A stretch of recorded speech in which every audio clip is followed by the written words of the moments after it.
Begini Pak Rohman, seperti yang tadi diulaskan bahwasanya kalau kita ikuti di PKB 1 dan PKB 2 itu memang dulu ada proporsi. Proporsi misalnya dari unsur kegiatan seminar atau diklat atau di ranah B itu maksimal 10% atau kurang lebih 10 SKP atau 20%. Nah, setahu saya di PKB Jilid 3 waktu kita sosialisasi di Solo, di Hotel Solo View waktu itu, di PKB Jilid 3 itu memang sudah tidak ada pembatasan ya Pak. Artinya yang ditekankan hanya saja setiap pengaju PKB untuk ranah A itu bersifat wajib. Artinya ranah A itu praktek profesional itu bersifat wajib. Kemudian yang lain-lain ini bersifat sunnah. Nah, 1 minggu ini seperti yang tadi Pak Jajat sampaikan, ada beberapa informasi dari grup WA atau mungkin screenshot WA yang menyampaikan bahwasanya sertifikat Zuminar itu dibatasi ada yang bilang hanya maksimal 9 SKP yang bisa diterima dan sebagainya dan sebagainya.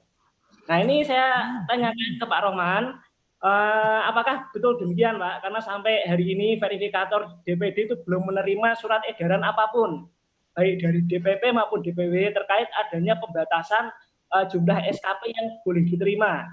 Itu yang kami tanyakan ke Pak Rohman. Kemudian untuk yang kedua mohon ditekankan lagi Pak, untuk yang ranah A ini memang bersifat wajib. Jadi untuk semuanya kalau memang di PKB Jilid 3 itu bersifat wajib, berarti ini harus diberlakukan secara semuanya. Begitu Pak Jajat untuk pertanyaannya. Terima kasih. Assalamualaikum warahmatullahi wabarakatuh. Domain A yaitu praktek profesional wajib ada. Yang kedua, pertanyaan terkait dengan sertifikat Zuminar berapa yang diakui. Sampai saat ini tidak ada yang menyatakan membatasi. Silakan dicek di panduan di Juknis Zuminar. Itu setahu saya tidak ada yang membatasi. Terima kasih. Baik, jadi jelas Nars Umar ya bahwa yang praktik harus ada dan ternyata tidak ada pembatasan untuk sertifikat. Jadi yang punya 150 SKP di-upload aja semuanya dulu. Nanti verifikator yang akan memeriksa ya apakah sertifikat Anda ini valid atau palsu ya. Karena kalau palsu bukan hanya ditolak tapi juga Anda mendapat sanksi ini ya sejawat perawat ya. Karena Anda melanggar etik.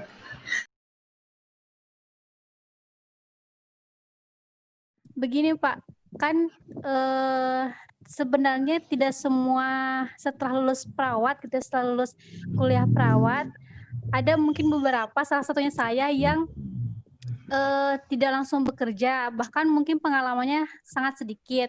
Saya kan lulusan 2015.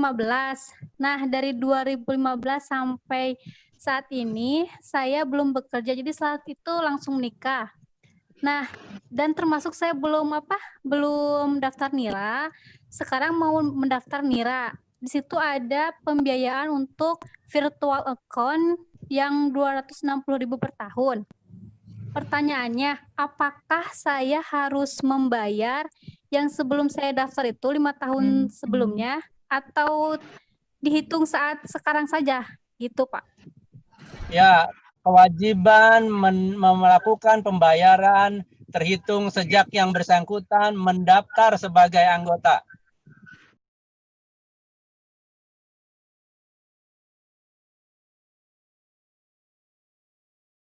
Mohon izin bertanya, contoh kayak saya misalnya tadi kan saya mendengar informasi bahwa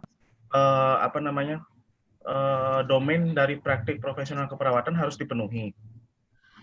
Sementara saya dari tahun 2018 sejak saya tamat sampai saat ini saya tidak bekerja di pelayanan kesehatan langsung turun ke melayani pasien.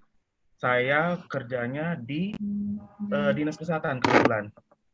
Jadi bagaimana cara saya untuk memenuhi PKB nanti sehingga nanti pada saat saya perpanjangan STR saya masih bisa, maksudnya tidak ada masalah gitu loh Pak. Ya. Itu bekerja di dinas kesehatan.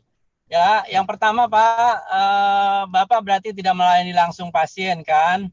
Artinya tidak praktik langsung. Nah, di PKB yang diperbarui itu kita bekerja di dinas kesehatan itu masuk ke dalam pengelola, ya masuk. Jadi dia masuk komponen dari praktek profesional. Oh iya. Silakan dibaca di buku PKB-nya. Oh iya Pak, mohon maaf Pak, saya mungkin kurang update dengan informasinya. Ya, ya. Baik.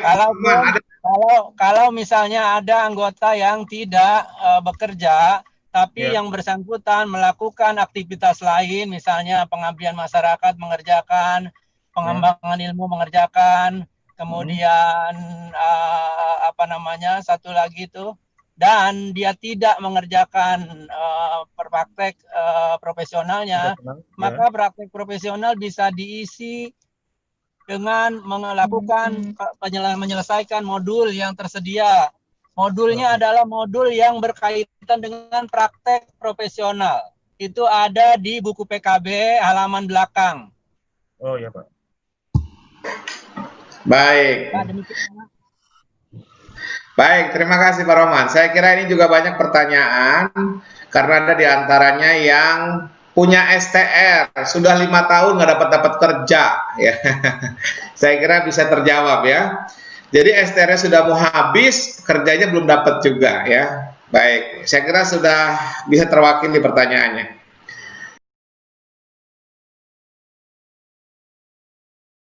Ibu Pramita, kami bertanya, apakah STR SPK masih bisa diperpanjang, Bu? Silahkan, Bu.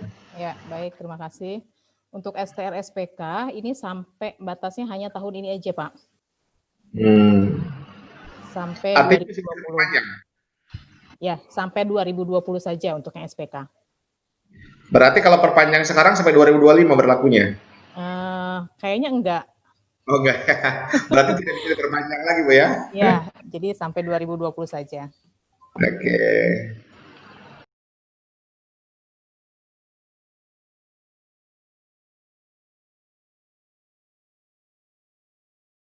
Ibu, kewajiban kita kan 25 SKP selama 5 tahun.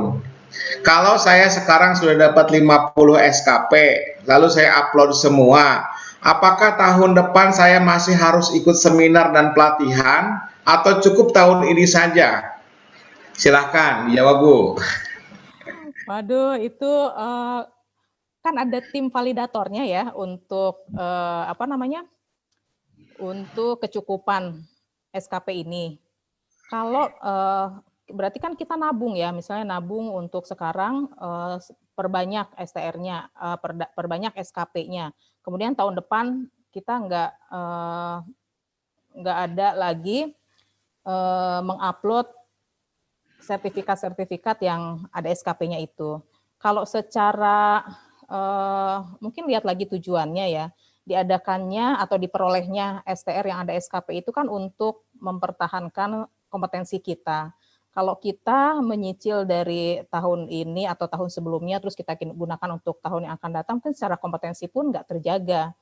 Tetapi untuk pastinya, karena saya bukan tim penilai dari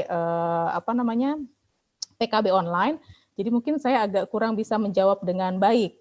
Tapi kalau menurut saya, ya harusnya diupdate terus untuk mendapatkan pelatihan-pelatihan supaya kompetensi kita tetap terjaga.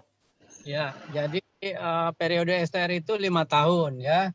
5 tahun. Untuk memperpanjangnya, anggota harus memenuhi kecukupan minimal 25, kan gitu. OP kita itu menentukan kebijakannya 25 SKP untuk periode 5 tahun. Bagaimana kalau dalam 2 tahun saya sudah memenuhi kecukupan itu, ya udah kalau Anda mau mengajukan perpanjangan STR-nya segera silakan aja. Nanti yang sudah diupload itu diverifikasi oleh DPD maupun DPW, kemudian dikeluarkan surat rekomendasinya. Silakan mau memperpanjang STR.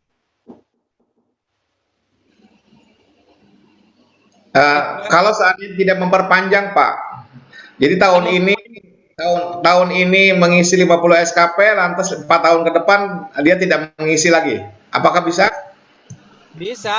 Yang penting dia dalam periode 5 tahun itu dia punya punya satuan kredit profesi yang dia gunakan untuk mengajukan perpanjangan dan kepunyaannya itu memenuhi syarat jumlahnya.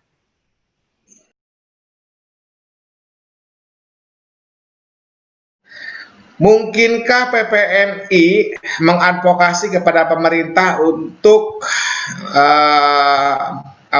mengupayakan STR seumur hidup? Itu pertanyaan. Silahkan Ibu. Ini mungkin ini aja ya, masukan dulu aja ya. STR seumur hidup ini kan pastinya ada, kenapa ada usulan STR seumur hidup. Terus dampaknya apa kalau STR seumur hidup? Ini kan tentunya harus melalui kajian. Nggak bisa langsung kita menyepakati atau tidak, tapi kenapa sampai muncul hal seperti ini pastinya harus kita diskusikan dulu. Kalau masalah PPNI bisa menyampaikan usulan atau tidak, saya rasa sih bisa-bisa saja. Tapi dasarnya apa terhadap usulan ini yang harus kita kaji dulu. Pertanyaan saya, Pak, untuk migrasi saya kan awalnya dari DPW Sumatera Utara. Kemudian saya ditugaskan di Sulawesi Utara. Untuk perpindahan DPW-nya itu prosesnya bagaimana dan syaratnya apa saja? Untuk mutasi syaratnya pertama, selesaikan dulu seluruh pembayaran yang kalau belum bayar selesaikan dulu. Setelah itu ajukan mutasi. Di dalam sistem itu kan bisa diajukan mutasi. Lalu nanti persetujuan mutasi akan dilakukan oleh pengurus DPD atau DPW. Itu. Oh iya Pak. Kalau untuk SIMK-nya Pak, untuk penanya, misalnya lupa password begitu Pak, mau tanya ke siapa kan kalau boleh? Gimana? SIMK itu kan pengajuan boleh melalui SIMK. Sementara SIMK saya tidak tahu passwordnya apa, tidak tau passwordnya. Karena kalau mau password itu masuk aja ke membership, kemudian di situ ada forgot your account. Nggak perlu minta bantuan siapa-siapa. Masuk aja ke websitenya, kemudian nanti klik membership, lalu di situ ada forgot your account, tulisannya merah di bawah, klik itu. Oh iya Pak. Iya Pak, terima kasih Pak sudah menjawab.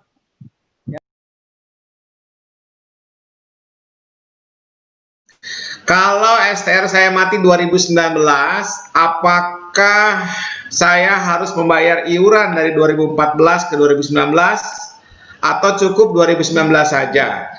Kemudian, apakah kalau telat bayar iuran PPNI, anggota akan mendapatkan sanksi? Silakan Pak Rohman. Oke, pertanyaannya satu-satu ya. Yang pertama adalah saya ingin tanya dulu, yang bersangkutan itu mendaftar sebagai anggota sejak kapan? Ya, misalnya kalau dia mendaftar sejak 2014, maka kewajibannya adalah setiap tahun setelah 2014 itu dipenuhi. 2015, 2016, 2017, 2018, 2019, 2020. Itu pertama, ya. Yang kedua, apa tadi itu yang kedua? Apakah kalau bayar iurannya telat dapat sanksi Pak dari PPNI? Oh, itu sanksinya akan otomatis di sistem. Dia ketika mau mengupload bukti-bukti kegiatan dia, SKP, sertifikat, dan lain sebagainya itu tidak akan bisa dia melakukannya.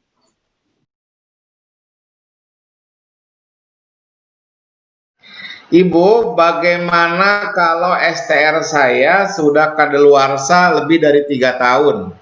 Apakah bisa perpanjangan atau membuat baru? Silakan, Ibu. Kalau sudah punya STR itu biasanya di web STR itu sudah ada nomor dan namanya. Mungkin ini hubungi saja DPD atau DPW-nya. Kalau sudah punya STR kan berarti kalau dia sudah kadaluarsa dia butuh perpanjangan kan. Kalau butuh perpanjangan berarti harus ada surat rekomendasi kecukupan SKP yang harus diurus melalui DPD, DPW, PPNI-nya. Jadi mungkin kalau sudah kadaluarsa diurus saja dulu kelengkapannya di DPD, DPW. Kalau sudah ada baru nanti masuk ke web STR online.